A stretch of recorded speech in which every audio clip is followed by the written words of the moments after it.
morning this morning, and welcome to a sneak peek behind the recruiting curtain at Ohio State. And let me tell you, I love what I see. Edition of the OHIO podcast. Do us a big favor, smash that like button. You all know the drill. It absolutely helps us out. The other thing you can do that helps out the channel is make sure you're subscribed. If you haven't already, subscribe to the channel. It's absolutely free, costs you nothing. Don't forget, ring that bell. Get notified every time we go live. If you need to get a hold of us for any reason whatsoever, you can email the program at theohiopodcast@gmail.com. If you recently become a subscriber and a member of the channel, which only costs $3.99, please email us. We need to know who you are. Unfortunately, YouTube doesn't share your email with us, and so we need you to email us when you become a member of the OHIO podcast, theohiopodcast@gmail.com. Let us know what you think about what we think down in the comment section below. Those comments help us out. Whenever we get over 100 comments, these videos seem to do much, much better. So let me know what you think. Good, bad, indifferent. We don't care. Just leave a comment down in the comment section below. We appreciate that.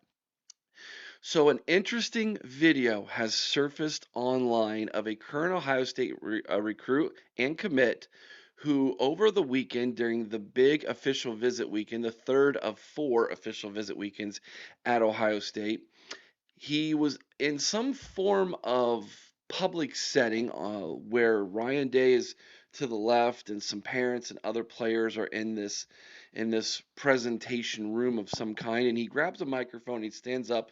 Of course, I'm talking about the recruit Maxwell Riley, who Chris and I, my co-host here at the OHIO podcast, we are huge fans of Maxwell Riley. Big four-star recruit, number one offensive lineman from the state of Ohio in the 2026 class. We think he's underrated. We think he is a five-star recruit.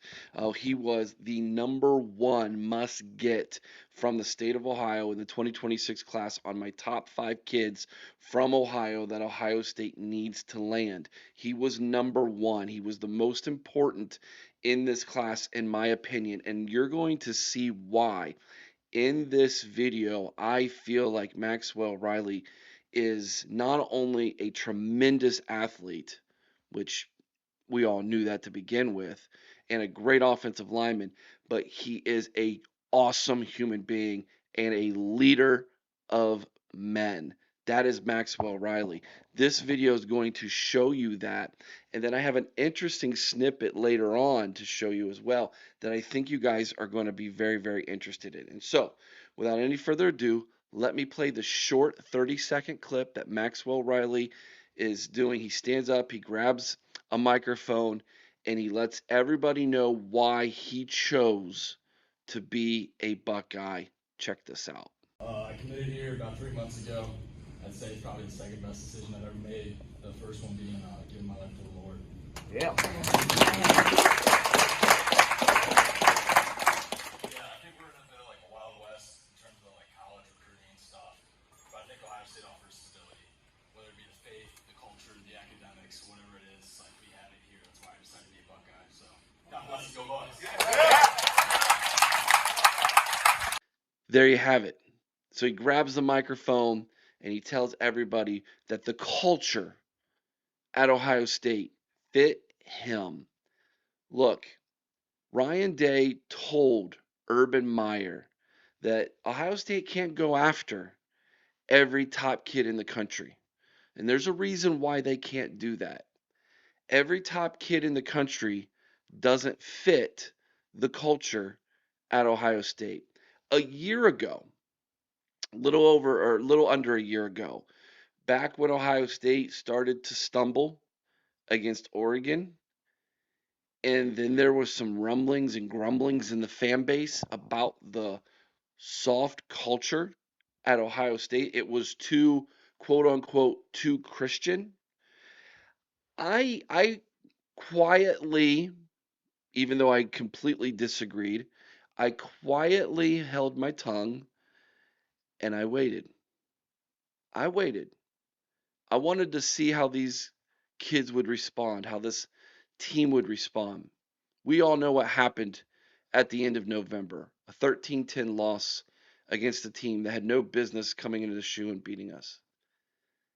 And a lot of us lost faith, including myself. I was devastated as a fan. But what I didn't understand at that moment in time, and what I now understand today, because hindsight's 2020, and what I wanted to believe then, and now has been confirmed today in that belief, is that that quote unquote Christian culture is how Ohio State ended up winning a national championship. They were able to bounce back and get up off the mat. And the only way they were able to do that was their belief in each other and that the bigger picture was beyond them as individuals. If these kids were all about, I'm just going to go to the NFL and cash my check, it's me first and team second, then this whole brotherhood culture, this whole um, us before me ideology that permeates throughout this program,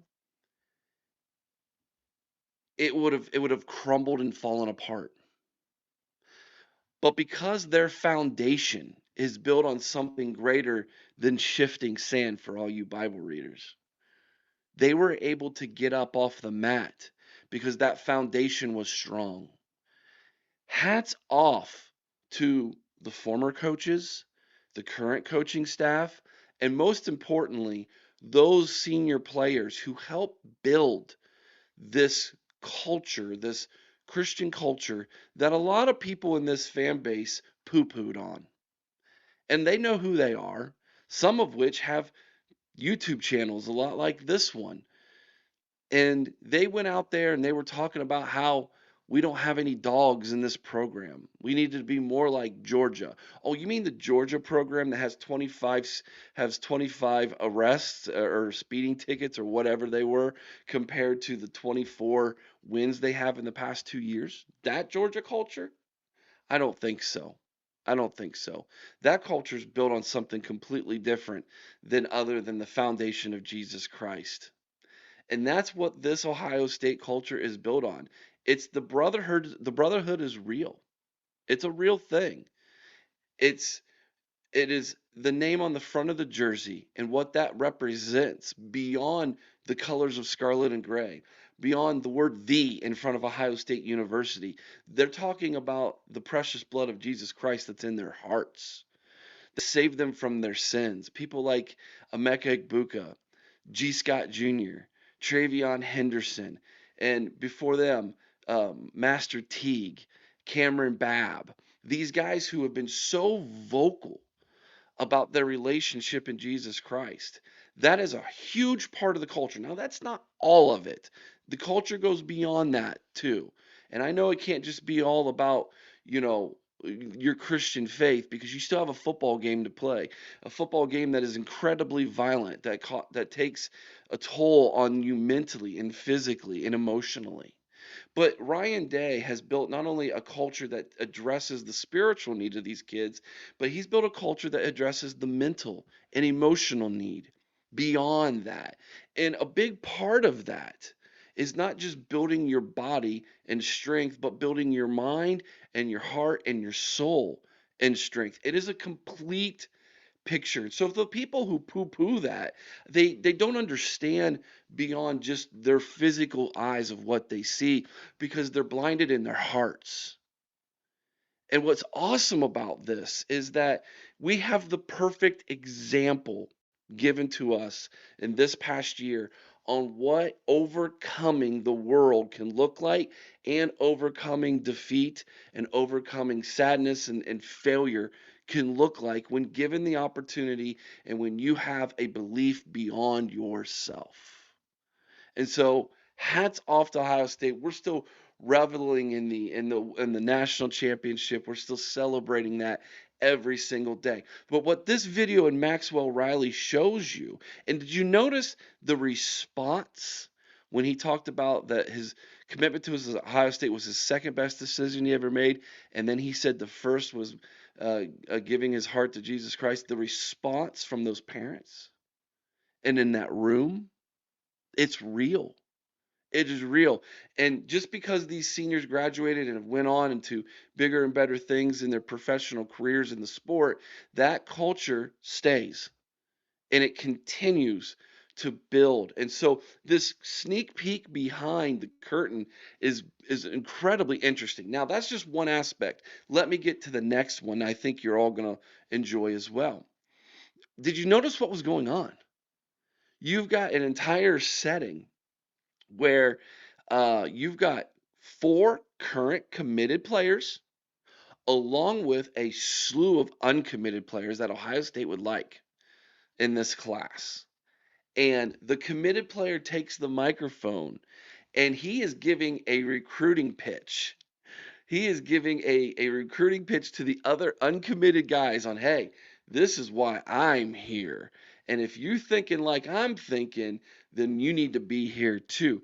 This is this is called peer pressure. Okay? That's exactly what this is. Not that long ago, we had my former Ohio State football player, my cousin Ryan Miller, this guy right there, that guy right there, that guy he was on the program with us, and we asked him about how he became a Buckeye because he was born and raised in the state up north. And he had five official visits: Michigan State, Michigan, Notre Dame, Boston College, and Ohio State was the last one. And he said going into the final recruiting cycle when he was taking his official visits, Ohio State was the last one on that list. It was an afterthought. And for a slew of reasons, including, the fact that some of the other visits didn't go as well as he anticipated them going, and his personality didn't mesh with some of the other players that were going to Michigan and Boston College and things of that nature. And Notre Dame felt a little bit too more global from kids from all over the place, and it didn't have that Midwestern feel that he was looking for. When he got to Ohio State, something interesting happened, and I'm going to let him share that story with you. This is a clip from his interview. We'll put the entire interview at the end of this video if you want to watch the whole thing. But I had to share this with you because it reminded me so much of Ryan's story and what we just saw in that clip from Maxwell Riley. Check this out. So the next day, instead of a one-on-one meeting with Coach Cooper, Coop has an actual breakfast with everybody, and he staged it. Coop was a genius in recruiting, so he staged this meeting at Damon's, and we're having breakfast, and he's like, we had you all here, and everyone's in this room for a reason. It's because we're going to win the Rose Bowl with this group of athletes in this room. And he's like, he looks at Corey Stringer. He says, Corey Stringer, stand up. And he's as big as this door. Like he's just an enormous dude. Player of the year in the country. He's an Ohio kid. He stands up and he says, Corey, can I have your word that you are going to be a Buckeye? And Corey says, Coach, I've wanted to be a Buckeye my whole life. And the place starts clapping. And so the next dude is Luke Fickle. Stand up, Luke. Luke stands up, tears in his eyes. Says, Coach, as far as I can remember, John Hicks was my little league coach. I would do nothing more to in my life but to play here at Ohio State. You have my word, I will be a Buckeye. And then the next guy was Eddie George. And the next guy was Lorenzo Stiles. And the next guy was Rob Kelly. And they're coming around the room. And I'm like, oh my goodness, they're literally going to come to me and I have to have a decision. And everyone said yes at this point. I look over at my dad like, oh my gosh, what are we going to do? I mean, this is, talk about putting you on the spot. I look over at my dad, and my dad just looks right back at me and says, so I stand up and I say, Coach, I'm coming to Columbus. And he says, hey, we got one from Michigan. He gets all crazy. People start clapping. We get in the car, and my mom, Eric, you know my mom. My mom is like flustered. She's like, Dennis. That's my dad's name. He's like, Dennis, what just happened in there? And my dad says, I don't know, Barbara, but we better get to the bookstore because we don't own any Ohio State gear. And we went right to the Ohio State bookstore. We bought a sweatshirt for everybody in the family. We drove up that 23 and 75, and we never looked back. And my dad told me in that car ride, he said, look, you had a decision to make, and there was a lot of different choices you could have made. But it's your job now to make your decision the right decision. And so I worked my face off from the time I made that decision to today to be proud of my decision to be a Buckeye. And I've certainly never regretted choosing Ohio State over all of those other schools. And So that's my kind of Buckeye origin story. Pretty interesting stuff, isn't it? I mean, that Maxwell Riley 30-second clip felt very much like the recruiting story that Ryan told when he had zero. I mean, Ohio State was an afterthought, and then all of a sudden, when that breakfast meeting takes place, just the overwhelming "I need to be here" feeling that both he and his father Dennis felt at that time is incredible. And thank goodness he did, because it's one of the reasons why I'm a Buckeye fan today is because of that decision Ryan made. It gave me access to the program as a preteen and early teenager that I wouldn't have ever had dreamed of having. And it's been a wild ride for me as a fan ever since then, having a family member wear the scarlet and gray and play at Ohio State like he did from 1992 to 1996. So, all that being said, I wanted to share that with you. I wanted to give you all a sneak peek behind the recruiting curtain that Maxwell Riley shared and that Ryan shared with us. Very relatable situations there. We'll see what the outcome is from this weekend. I'm hearing very good things, obviously. We'll have an updated video for you here in a few days on with the recruiting guru herself, the marvelous Mika Hanna. We'll talk all about it, guys. But thank you so much for watching this video. Let me know what you all think about what I think down in the comment section below. I love to know that. And of course, on my way out, let me share with you today's scripture verse that reminds me that this whole situation kind of reminds me of. 1 Timothy chapter 4, verse 12. Let no man despise thy youth, but be thou an example of the believers in word, in conversation, in charity, in spirit, in faith, in purity. That is very much what Maxwell Riley was doing right there. That is a leader.